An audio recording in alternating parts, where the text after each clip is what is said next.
할렐루야. 우리 주님의 크신 은혜와 평강이 오늘 하나님께 나오신 모든 분들과 함께 하시기를 주의 이름으로 축복합니다. 오늘 우리에게 주신 하나님의 말씀 사사기 4장 11절로 24절까지 말씀입니다. 사사기 4장 11절로 24절까지 말씀 우리 같이 봉독하도록 하겠습니다. 모세의 장인 호밥의 자손 중 겐 사람 헤벨이 자기 족속을 떠나 게데스에 가까운 사하나님 상수리 나무 곁에 이르러 장막을 쳤더라. 아비노함의 아들 바락이 다볼산에 오른 것을 혹이 시스라에게 고하매 시스라가 모든 병거 곧 철병거 900승과 자기와 함께 있는 온 군사를 이방 하로셋에서부터 기손 강으로 모은지라. 드보라가 바락에게 이르되 일어나라. 이는 여호와께서 시스라를 내 손에 붙이신 날이라. 여호와께서 너의 앞서 행하지 아니하시느냐? 이에 바락이 1만 명을 거느리고 다볼산에서 내려가니 여호와께서 바락의 앞에서 시스라와 그 모든 병거와 그 온 군대를 칼날로 쳐서 패하게 하심에 시스라가 병거에서 내려 도보로 도망한지라. 바락이 그 병거들과 군대를 추격하여 이방 하로셋에 이르니 시스라의 온 군대가 다 칼에 엎드려졌고 남은 자가 없었더라. 시스라가 도보로 도망하여 겐 사람 헤벨의 아내 야엘의 장막에 이르렀으니 하솔 왕 야빈은 겐 사람 헤벨의 집과 화평이 있습니다. 야엘이 나가 시스라를 영접하며 그에게 말하되 나의 주여 들어오소서. 내게로 들어오시고 두려워하지 마소서 하매 그 장막에 들어가니 야엘이 이불로 덮으니라. 시스라가 그에게 말하되 청하노니 내게 물을 조금 마시우라. 내가 목이 마르도다 하매 젖부대를 열어 그에게 마시우고 그를 덮으니 그가 또 가로되 장막 문에 섰다가 만일 사람이 와서 내게 묻기를 여기 어떤 사람이 있느냐 하거든 너는 없다 하라 하고 그가 곤비하여 깊이 잠든지라. 헤벨의 아내 야헬이 장막 말뚝을 취하고 손에 방망이를 들고 그에게로 가만히 가서 말뚝을 그 살적에 박음해 말뚝이 꿰뚫고 땅에 박히니 시스라가 기절하여 죽으니라. 바락이 시스라를 따를 때에 야헬에 나가서 그를 맞아 가로되 오라 내가 너의 찾는 사람을 내게 보이리라. 바락이 그에게 들어가 보니 시스라가 죽어 누웠고 말뚝은 그 살적에 박혔더라. 이와 같이 이날에 하나님이 가나안 왕 야빈을 이스라엘 자손 앞에 패하게 하심지라. 이스라엘 자손의 손이 가나안 왕 야빈을 점점 더 이기어서 마침내 가나안 왕 야빈을 진멸하였더라. 아멘. 기도하겠습니다. 살아계신 아버지 하나님, 오늘도 주의 백성들과 함께 하셔서 하나님의 살아계신 이 역사와 말씀을 묵상하며 또 믿음으로 선포하게 하시니 감사합니다. 어렵고 힘들고 어지러운 이 시기에도 하나님 우리 승리의 고백을 믿음으로 할므로 말미암아 모두 다 이 말씀 같은 승리의 역사가 일어날 수 있도록 주의 사랑하는 백성들에게 오늘도 함께하여 주시옵소서. 말씀을 통해서 우리에게 그렇게 역사해 주실 것을 믿사오며 감사합니다. 이 모든 말씀 우리를 사랑하신 예수님의 이름으로 간절히 기도합니다. 아멘. 예, 우리 계속해서 사사기 말씀을 묵상하고 있습니다. 에훗이라는 사사죠. 에훗이 죽은 뒤에 20년 동안 이스라엘 백성들은요 가나안 족속에게 다시 지배를 받습니다. 하나님 평안을 주셨을 때 이스라엘 백성들이 더욱 하나님을 섬겼어야 됨에도 불구하고 그들은 계속해서 다시 범죄합니다. 결국 하나님은 그 죄 값으로 20년의 그 핍박을 주시는 거죠. 그 20년의 핍박이 오늘 이 말씀처럼 그 시스라의 철병거 900승 때문에 900개의 그 철병거 때문에 이스라엘 백성들은 압제를 당할 수밖에 없습니다. 그래서 이에 하나님께서는 사사 여선지자 드보라를 세우셔서 드디어 사사 드보라와 그를 돕는 바락과 함께 1만 명의 군대를 조직했습니다. 또 반대편에는 가나안 왕 그 야빈이 거느리고 있는 군대 장관 시스라가 철병거 900승과 함께 전투를 준비하고 있습니다. 여러분 1만 명과 철병거 900승이라고 하면은 왠지 1만 명이 더 우세한 것처럼 보이지만 숫자적으로 참 많은 것처럼 보이지만 사실은 그렇지 않습니다. 이 10,000명과 탱크 900대랑 같은 의미입니다.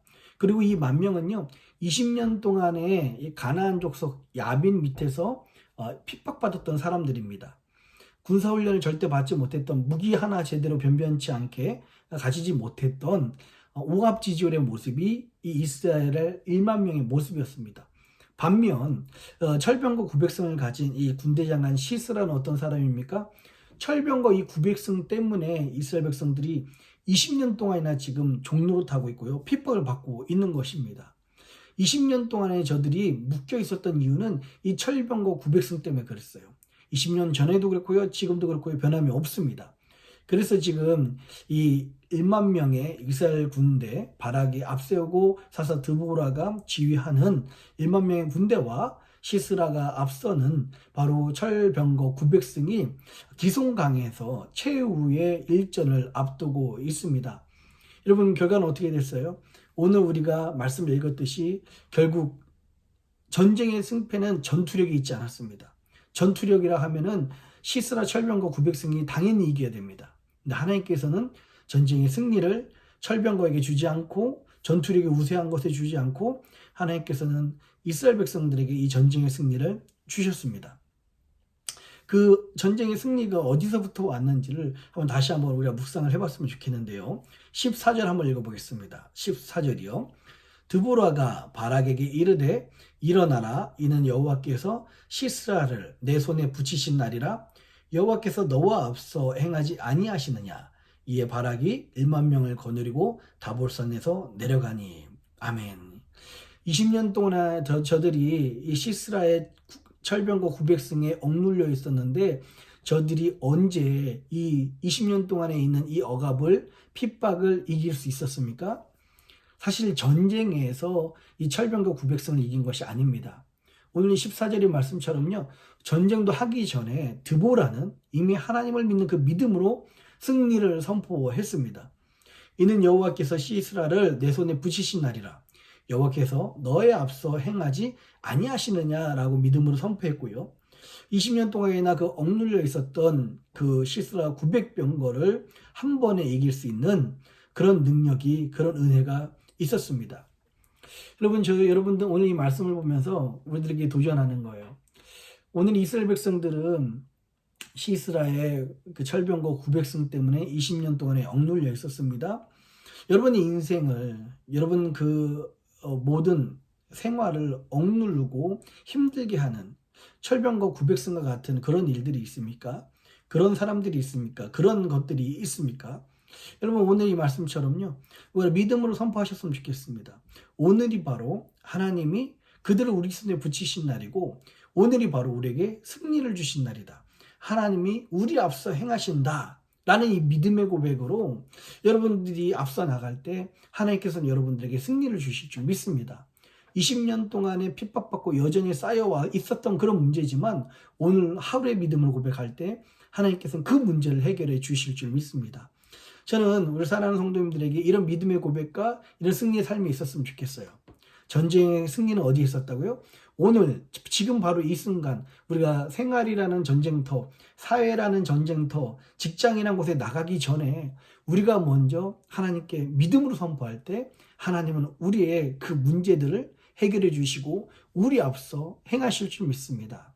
오늘 이 새벽 예배가 그런 믿음의 고백의 시간이 되었으면 좋겠고요, 믿음의 선포의 시간이 되었으면 좋겠습니다.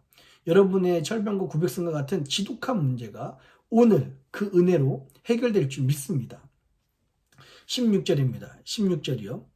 바락이 그 병거들과 군대를 추격하여 이방 하루셋에 이르니 시스라의 온 군대가 다 칼에 엎드려졌고 남은 자가 없었더라. 결국 이 시스라의 900병거는 한순간에 괴멸되고 말았습니다.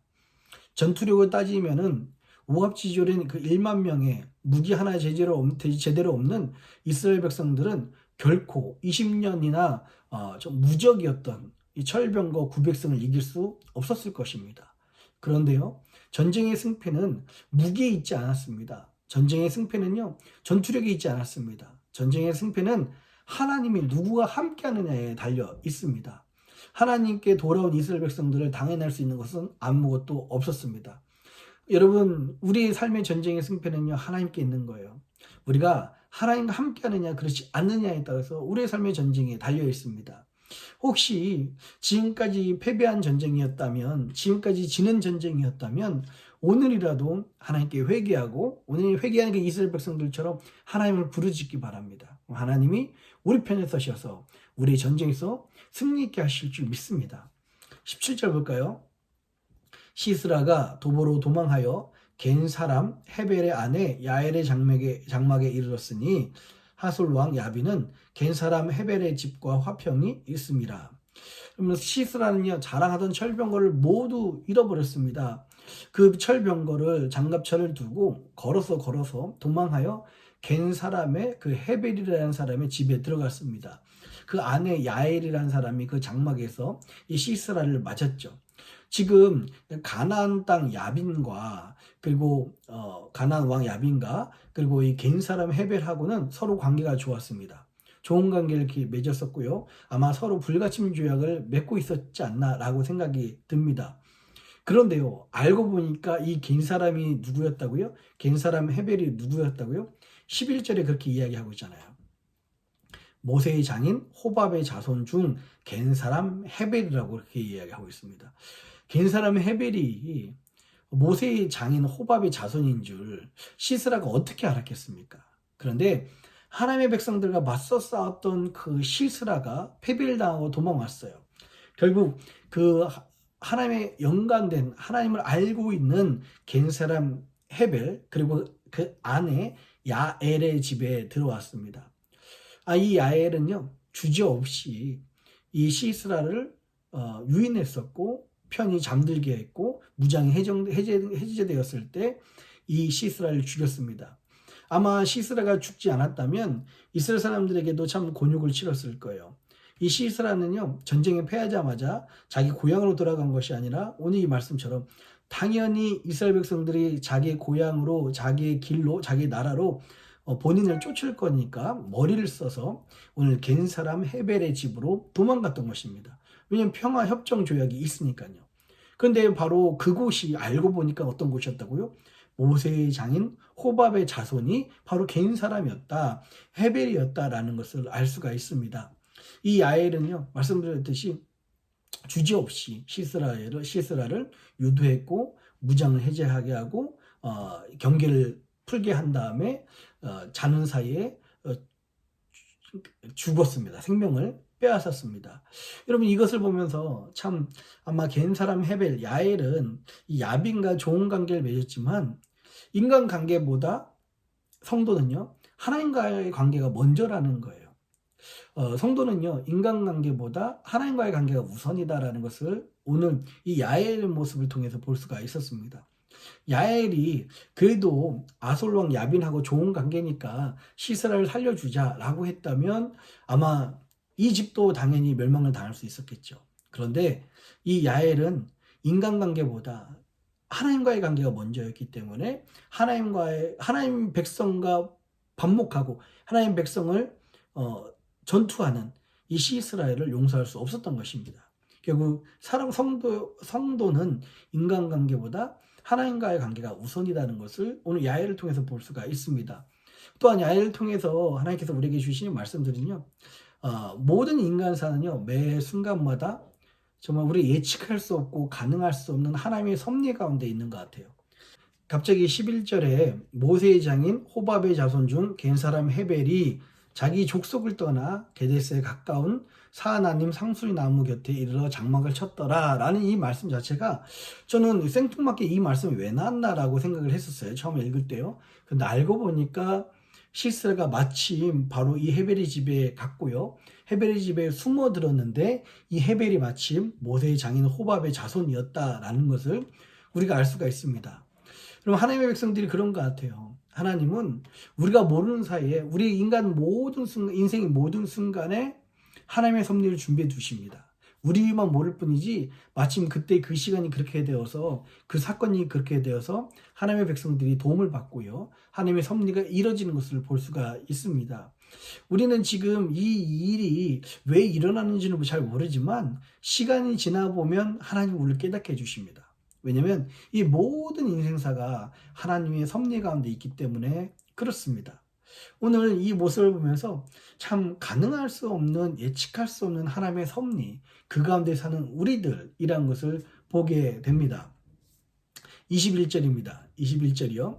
그가 곤비하여 깊이 잠든지라 헤베레 안에 야엘이 장막 말뚝을 취하고 손에 방망이를 들고 그에게로 가만히 가서 말뚝을 그 살적에 박음해 말뚝이 꿰뚫고 땅에 박히니 시스라가 기절하여 죽으니라 라고 이야기하고 있어요.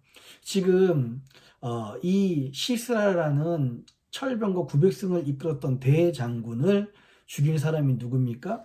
바락도 아니고요. 이스라엘의 건장한 장수의 그 칼날도 아니었습니다. 지금 시스라를 죽인 것은요, 야엘이라는 한 여인이 시스라를 잠들게 하고 물이 달라고 했을 때 저가 그 젖부대를 열어서 우유를 먹게 했죠. 아마 오랫동안 발효되는 우유여서 먹고 나면 잠이 쉽게 드는 그런 우유였던 것 같아요. 그리고 이불을 덮어줘서 아주 노근하게 만들어서 그 자리에 경계를 해제하고 잠을 자게 만든 거죠. 그리고 그 잠자는 사이에 말뚝을 관자놀에 박아서 죽게 했다라는 것이 오늘 이 말씀에 나와 있습니다. 참 이 말씀을 보면서 야엘이라는 한 연약한 여인에 의해서 그 위세당당했던 시스라 장군이 죽는 모습을 보게 됩니다. 하나님께서는 큰 일을 이루실 때 정말 생각지도 않는 연약한 사람들을 통해서 또 약한 사람들을 들어서 큰 일을 이루실 때가 참 많이 있습니다. 아까 처음에 말씀드렸듯이 에훗이라는 사사가 죽은 뒤에 20년 동안에 이스라엘 백성들이 통치당했다고 했는데요. 이 에훗은 어떤 사람입니까? 왼손잡이였습니다. 즉 주류 사회에서 변두리 인생을 살았던 사람이 바로 에훗이었습니다. 그런데 하나님이 사용하시는 사사가 되었죠. 또 여러분 드보라, 사사 드보라는 어떤 사람입니까? 사사 드보라도 여자였었어요. 그리고 지금 시스라를 죽인 바로 이 야엘도 여성이었습니다. 하나님은요, 약한 자, 하나님은 사람들에게 무시당했던 사람, 이런 아무것도 아닌 사람이라고 취급받았던 이 사람들을 통해서, 변두리 인생들을 통해서 하나님의 중요한 일을 이루시고 하나님의 큰 일을 이루어 가시는 것입니다. 이 모습을 보면서 참 약한 나도 하나님이 나를 사용하시면 쓰임받을 수 있다라는 것을 보고 하나님의 놀라운, 하나님이 하나님이신 것을 드러내시는 그런 은혜들을 바라보게 됩니다. 오늘 이 말씀을 통해서 우리가 믿음의 선포를 하고 믿음으로 나가고 믿음으로 전쟁에 승리하는 그런 저와 여러분들이 되었으면 좋겠습니다. 기도하겠습니다. 살아계신 아버지 하나님, 하나님 오늘 이스라엘 백성들 모압지졸이었던 1만 명의 백성들과 시스라가 이끈 철병거 900승의 전투를 통해서 하나님이 하나님이신 것과 믿음으로 선포한 이들에게 승리를 주신 것을 바라보게 됩니다. 원하기는요, 사랑하는 성도님들 인생 가운데 한 20년 동안 이스라엘 백성들을 괴롭혔던 시스라의 철병거 900승처럼 우리를 괴롭히고 우리를 짓누르고 우리를 핍박했던 것들이 있습니까? 하나님 오늘 믿음으로 고백합니다. 우리 승리는 우리의 것이며 하나님이 우리 앞서 행하신 줄 믿사오니 사랑하는 주의 백성들이 그 승리로, 그 믿음의 고백으로 승리하는 인생 되게 하여 주시옵소서. 오늘도 주의 백성들에게 그렇게 붙잡아 주시고 우리가 가늠할 수 없고 예측 불가능한 하나님의 섭리로 우리의 삶을 이끌어 주실 것을 믿사오며 감사합니다. 이 모든 말씀을 사랑하신 예수님 이름으로 간절히 기도합니다. 아멘.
하늘에 계신 우리 아버지여, 이름이 거룩히 여김을 받으시오며 나라의 임하옵시며 뜻이 하늘에서 이룬 것 같이 땅에서도 이루어지이다. 오늘날 우리에게 일용할 양식을 주옵시고 우리가 우리에게 죄진 자를 사하여 준 것 같이 우리 죄를 사하여 주옵시고 우리를 시험에 들게 하지 마옵시고 다만 악에서 구하옵소서. 대개 나라와 권세와 영광이 아버지께 영원히 있사옵나이다. 아멘.